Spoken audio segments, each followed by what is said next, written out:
This is our 5th Sent Sunday. It's one of my favorite days of the year where we get to go out and serve the community. This morning is our biggest Sent Sunday yet. We have over 500 people registered. We have about 30 different projects that we'll be completing at 10 different sites, 6 different schools. We'll be packing 50,000 meals, distributing 1,000 teacher gifts. We'll be packing food for kids so that they don't have to be hungry on the weekends.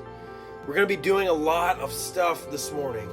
God is going to be doing a lot through us this morning, and hopefully it's an ongoing thing.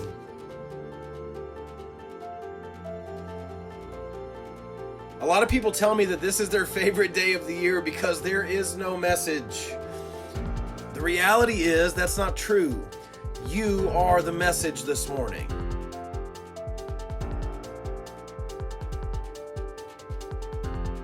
We call this Sent Sunday for a couple of reasons. John 3:16 says, "For God so loved the world that he sent his one and only Son into the world so that we would not perish." And then Jesus, at the end of the Gospel of John, after he's been raised from the dead, he says this to the disciples, "As the Father has sent me, so I am sending you." That's the message that we're living this morning. We have been sent.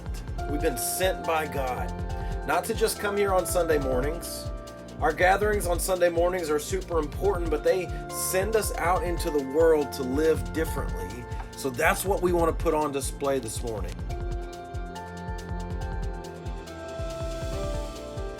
I'm so thankful for this amazing group of people who've gathered together here to be the church. And when we gather to be the church, that doesn't necessarily mean that we go into a building. But often what you want from us as the church is to go out and to be the active hands and feet of Jesus in the community.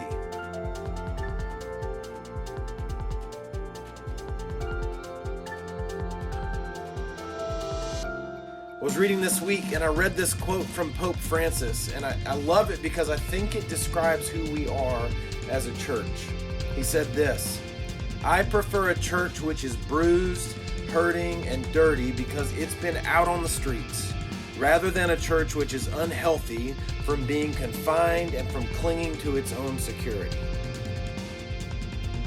I'll read that again. "I prefer a church which is bruised, hurting, and dirty because it's been out on the streets, rather than a church which is unhealthy from being confined and from clinging to its own security." This morning, we are being a dirty church.